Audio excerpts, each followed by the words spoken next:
So many of you probably see that I'm playing on Haven right now. The reason for that is actually this is one of my favorite Jett maps to play on for a lot of different reasons. I'm not sure if it's widely considered Jett's best map. Honestly, Jett is probably the only agent that is viable on every single map in the game. She's always going to be a good option, but this is particularly one of my favorite maps to play Jett on, and it's for a couple reasons. Let's go over those. So the first one is this right here. As you saw, I just messed it up, but you can actually get up on top of these boxes without using your updraft at all, which is really nice because in a lot of different maps you have to use your updraft to get to different areas, but on this map, not really. There's this little glitch right here. I'm not really sure if this is intended or not, but I know that you can do it where you just spam crouch and you can glide up on top of this as Jett. This is really nice because you can use an operator and take like an off angle like this. The chances of you getting picked off here are pretty low most of the time until you start playing against better players who maybe would pre-aim an angle like this. Maybe they smoke this off and then they like pre-aim for up here. But for the most part, playing against a lot of different, like the normal gamers, I suppose I could say, they're not going to pre-fire you up here. And the reason for that is because they're not going to expect somebody to be opping on that high ground, right? When I peek this angle, I'm going to peek like right here. And then suddenly there's a guy up there with an operator. You're going to get taken out right away. And if you don't get taken out, the cool thing with Jett, as we talked about in the previous videos, I can have my operator, I can look for this pick, and I can dash away. It doesn't really matter. You don't need to stay on top of this box afterwards. If you wanted to go back up there after they see you dash off, they might assume that you're not on it. I've re-peeked up here before. It can throw people off. Or you can just play back sight. There's a lot of different areas that you can play. You can play a spot like this and op it if you wanted to re-peek. Even just playing the off angle is fine.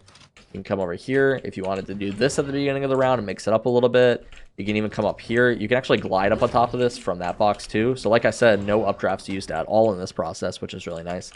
Over on the A site, we're going to fly over there. You can actually get on top of these boxes as well without using an updraft. You can do that by either going through heaven and gliding on top of this box, or you can do it from right here. You can glide on top of this box, and you can get onto these positions. And all of these are things that you can do pre-round. And the reason this is so nice is because it gives you a lot of different options on what you can do. You can always be mixing up your positions on Jett. There's just so many spots you can play. Maybe you wanted to peek along with an operator. Maybe you wanted to peek short with it. You can even peek short with just a rifle because this is going to be a headshot angle anyway. So you can come down here, maybe look for a tap or something on somebody's head, and then just back away. A lot of the times you'll see people will go onto this box if they can make it, and they'll hold an angle like this.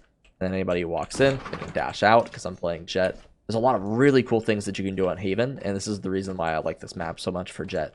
Beyond that, it's something that we talked about in previous videos. The whole flash and dash combo works really well on this map. Because there's a lot of these positions with like center things in sight, right? This is center sight, this is center sight, this is center sight, and you can dash beyond all of these. If I wanted to throw a smoke and like dash back sight, the smoke was a little bit off, but generally you'll land it around here and dash into it, and you can swing back sight like this. This can be really helpful for you if you have a flash coming in or like an omen blind in these areas. There's a lot of just straightforward areas where you can kind of dash in and get a lot of value out of your smokes or your utility, which is really nice. Up here, you can play all of this elevation. This will require an updraft from you, but for the most part, these are great spots as well, where you can take duels without really having to worry. This is very similar to the C site, right? Where if you're playing up here, players aren't going to pre-aim this. You might get flicked on every once in a while, but for the most part, you're going to be at an advantage taking a duel like this, as opposed to this window player who doesn't know exactly where you're going to play. Because you know exactly where they're going to swing. They have no idea. So when I swing this corner, I'm going to be pre-aiming right here, and if a player's up here, I have to flick up to that, right? Because it's kind of risky for me to pre-aim up here because then a player could be down here, and this is probably a lot more common. Every player on their team could play down here, but only their Jett or maybe Sage could like play up here if she really wanted to. So this is kind of just giving you a rundown on how I would play Haven. Most of the time, I just like to just play these different off angles, abuse the top of the boxes. You could take duels down C long if you want to, which is something that most agents can't do. And then if you get a kill, you can dash away, you can smoke it off. Taking duels out of Haven doors, pushing up middle. There's a lot of just really, really cool things that you can do on Jett on this map that most agents just can't. So hope this was helpful for you, and let's get into the next video.